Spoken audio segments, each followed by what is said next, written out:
Quand une personne meurt, que se passe-t-il vraiment? Son âme monte-t-elle immédiatement au paradis? Ou reste-t-elle quelque part en attente du jugement dernier? Ce que vous allez découvrir dans cette vidéo pourrait bouleverser tout ce que vous croyez savoir sur la mort, l'au-delà et le paradis. Beaucoup de sectes religieuses affirment qu'on va immédiatement au paradis. Mais que dit réellement la Bible? Et pourquoi y a-t-il un jugement si le paradis est déjà accessible? Aujourd'hui, des millions de personnes croient que l'on va directement au ciel après la mort. C'est ce que disent les discours funéraires, les chansons, les films et même certains croyants. Mais cette idée si répandue est-elle vraiment biblique? Est-ce ce que Dieu dit? Et surtout, si l'on va immédiatement au paradis, pourquoi la Bible parle-t-elle d'un jugement, de résurrection, de récompense future? Pourquoi un jugement si tout est déjà décidé? Et si on nous avait mal enseigné? Cette question n'est pas secondaire. Elle touche à ta destinée éternelle. Elle détermine ce que tu crois sur Dieu, sur la justice, sur la mort et sur la résurrection. Et ce que tu découvriras aujourd'hui pourrait bien te sauver de la plus grande des confusions spirituelles. Dans cette vidéo, nous allons démonter les croyances populaires sur la mort et l'au-delà, explorer chaque passage clé de la Bible sur la mort, le sommeil, le jugement et la résurrection, comprendre le lien entre le retour de Jésus et la récompense éternelle, et répondre à cette question cruciale: le paradis est-il immédiat ou après le jugement? Si tu es chrétien ou si tu cherches simplement la vérité sur ce qui se passe après la mort, reste jusqu'à la fin. Car ce que tu entendras ici, tu ne l'as sans doute jamais entendu ailleurs. Et pourtant tout est là, dans la Bible, dans la parole éternelle de Dieu. Avant de plonger dans les textes bibliques, commençons par regarder ce que croient la plupart des gens aujourd'hui. D'où viennent ces idées et pourquoi sont-elles si largement acceptées? Tu risques d'être surpris. La vérité ne se trouve pas dans les traditions, mais dans la parole. Ouvrons la Bible, non avec des lunettes religieuses, mais avec un cœur disposé. Certains utilisent la parole prononcée par Jésus sur la croix, qui se trouve dans l'évangile de Luc, le chapitre 23, le verset 43. Je te le dis en vérité, aujourd'hui tu seras avec moi dans le paradis. Dans les manuscrits grecs originaux, il n'y avait pas de virgule ni de ponctuation. Le texte était écrit en majuscule continue, comme cette phrase « Amen legotois emeron metemueseienti paradisei », ce qui peut se traduire de deux façons différentes selon l'emplacement de la virgule. Je te le dis, virgule, aujourd'hui tu seras avec moi dans le paradis. Le brigand part immédiatement au paradis avec Jésus le jour même, mais cela pose problème. Pourquoi? Jésus n'est pas allé au paradis ce jour-là. Dans l'évangile de Jean, le chapitre 20, le verset 17, 3 jours plus tard, Jésus dit à Marie: « Ne me touche pas, car je ne suis pas encore monté vers mon Père. » Donc Jésus n'est pas allé au paradis immédiatement après sa mort. Même le brigand savait que le paradis n'était pas immédiat, puisqu'il disait « Quand tu viendras dans ton règne ». Il pense à une venue future du royaume, pas un paradis immédiat. Le mot « aujourd'hui » souligne le moment où la promesse est faite, pas son accomplissement. Dans le Deutéronome, le chapitre 30, Moïse utilise exactement cette structure hébraïque. Je te le dis aujourd'hui. C'est une formule fréquente pour insister sur l'urgence et la certitude de la promesse, pas sur l'accomplissement immédiat. En fait, ce verset n'enseigne pas un paradis immédiat après la mort, mais la promesse d'une résurrection glorieuse à la fin des temps. Lors de la résurrection de Lazare, Jésus dit « Notre ami dort, mais je vais le réveiller ». Jésus n'a pas dit « Il est au ciel », mais il dort. Pour Dieu, la mort est un état d'inconscience temporaire. Le sommeil égal à une métaphore biblique utilisée plus de 50 fois dans la Bible. Ce que le monde appelle faim, Dieu l'appelle sommeil. Pas un paradis immédiat, mais un repos en attente d'un réveil. Les vivants, en effet, savent qu'ils mourront, mais les morts ne savent rien. Le roi Salomon, rempli de sagesse divine, démolit l'idée d'une âme consciente après la mort. Les morts n'adorent pas, ne louent pas Dieu. Jésus apporte la récompense au moment de son retour, pas avant. Cela suppose que les justes ne reçoivent pas leur sort définitif avant ce moment. Dans l'évangile de Jean, le chapitre 5, les versets 28 et 29, « Ne vous étonnez pas de cela, car l'heure vient où tous ceux qui sont dans les sépulcres entendront sa voix et en sortiront. Ceux qui auront fait le bien ressusciteront pour la vie, mais ceux qui auront fait le mal ressusciteront pour le jugement. La Bible enseigne 2 résurrections distinctes. Cela réfute une idée populaire. Tout le monde va immédiatement quelque part. La séparation se fait au moment du réveil, pas immédiatement après la mort. La résurrection n'aurait aucun sens si l'âme est déjà au ciel ou en enfer. L'immortalité de l'âme n'est jamais enseignée dans la Bible.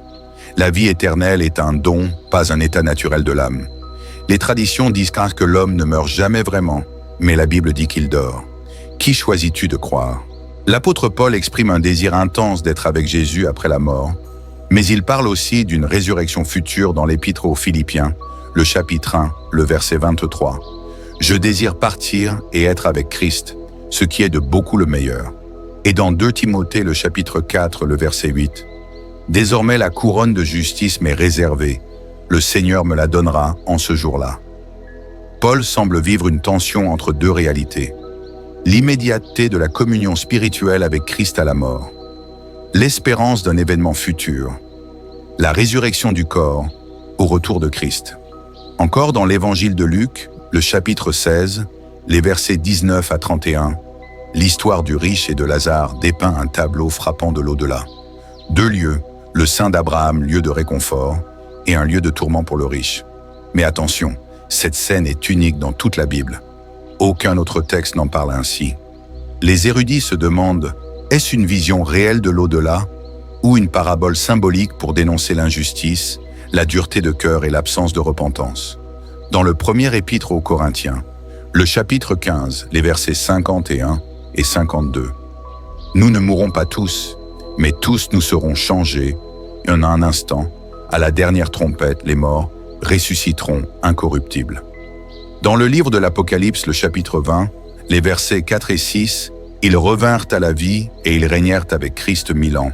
C'est la première résurrection.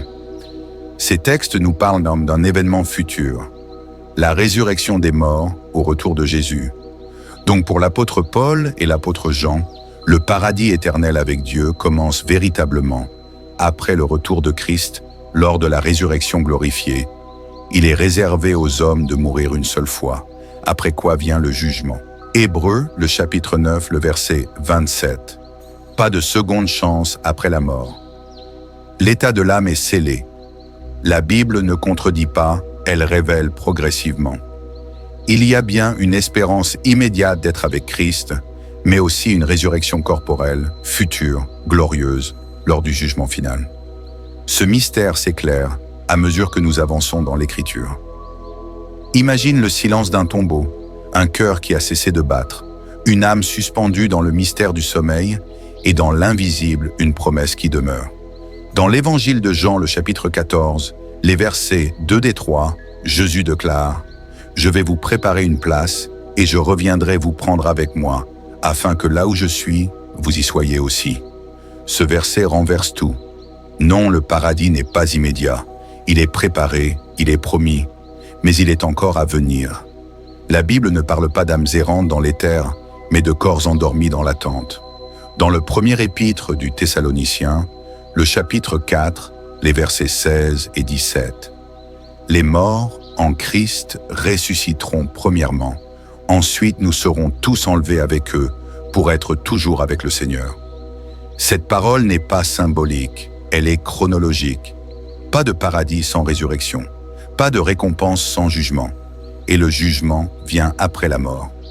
Dans l'Épître aux Hébreux, le chapitre 9, le verset 27, « Il est réservé aux hommes de mourir une seule fois, après quoi vient le jugement. » Pendant ce temps, le monde pleure ses morts, mais les morts ne savent rien. Ecclésiaste, le chapitre 9, le verset 5, ils attendent. Et nous aussi, nous attendons cette rencontre, cette cité, ce royaume que Dieu nous a promis. Le paradis n'est pas une destination immédiate, c'est une union à venir, un mariage éternel entre Dieu et son peuple. Ceux qui seront dans ce paradis ne seront pas ceux qui ont simplement été religieux, mais ceux qui ont été lavés, régénérés et sauvés par le sang de l'agneau. Heureux ceux qui lavent leurs robes, afin d'avoir droit à l'arbre de vie. Apocalypse 22, le verset 14. Tu veux le paradis? Alors laisse Dieu changer ton cœur aujourd'hui, pas après ta mort. pas au jugement. Maintenant, aujourd'hui, Jésus t'appelle. Il ne te promet pas un paradis instantané. Il te promet une espérance vivante, une couronne de gloire, si tu le choisis dès maintenant. Tenez-vous prêts, car le Fils de l'homme viendra à l'heure où vous n'y penserez pas. Tu as entendu la vérité aujourd'hui. Pas une vérité inventée par des traditions, mais celle qui repose sur la parole de Dieu. Quand un être humain meurt, il ne vole pas immédiatement vers un ciel mystique. Il entre dans un repos, dans un silence sacré, dans l'attente du dernier acte de Dieu. La Bible est claire. Les morts ne savent rien, ils dorment, ils attendent le son d'une voix qui les appellera par leur nom. Ce silence ne durera pas éternellement. Un jour, la voix du Fils de Dieu retentira, et tous ceux qui sont dans les sépulcres entendront sa voix. Le ciel se fend, les tombes s'ouvrent, les justes se lèvent, revêtus de gloire, et une lumière jamais vue les enveloppe. Ce n'est pas une légende, c'est la promesse du Créateur. La Bible parle de 2 résurrections, celle des justes à la venue de Christ, Apocalypse 20, le verset 6, et celle du jugement pour ceux qui ont rejeté la lumière. Tu ne te lèveras pas par hasard dans une catégorie. Ton choix aujourd'hui détermine ta position à ce moment éternel. Si Dieu ne t'envoie pas immédiatement au paradis ou en enfer à la mort, ce n'est pas un oubli, c'est de la miséricorde. Il attend, il suspend le jugement parce qu'il veut te sauver. La Bible déclare dans 2 Pierre le chapitre 3 le verset 9, « Il retarde son retour, non parce qu'il tarde, mais parce qu'il patiente encore pour toi. Maintenant que tu sais, tu ne peux plus dire que tu ne savais pas. Un jour, ton cœur cessera de battre, ton souffle quittera ton corps et ton âme ne flottera pas dans les airs. Elle attendra et la manière dont tu as vécu ici-bas décidera de ce qu'elle entendra quand Dieu parlera à nouveau. Sois honnête avec toi-même. As-tu donné ton cœur à Jésus? As-tu reçu son pardon, sa vie, sa paix, son esprit? Si tu meurs ce soir, que se passera-t-il vraiment? Jésus dit, dans l'évangile de Jean, le chapitre 11, le verset 25, « Je suis la résurrection et la vie. Celui qui croit en moi vivra, quand même il serait mort. » Répète cette prière avec moi, si tu veux recevoir Christ et te préparer à entrer un jour dans le vrai paradis. Laisse un commentaire. J'ai fait la paix avec Dieu aujourd'hui. Abonne-toi à Laïc 3.0 pour ne manquer aucune méditation biblique, aucune révélation. Chaque vidéo est une clé vers l'éternité. Partage cette vidéo à quelqu'un qui pense que le paradis est immédiat. Tu pourrais être l'instrument que Dieu utilise pour sauver une âme. Le paradis n'est pas immédiat, mais la grâce l'est. Elle t'est offerte maintenant.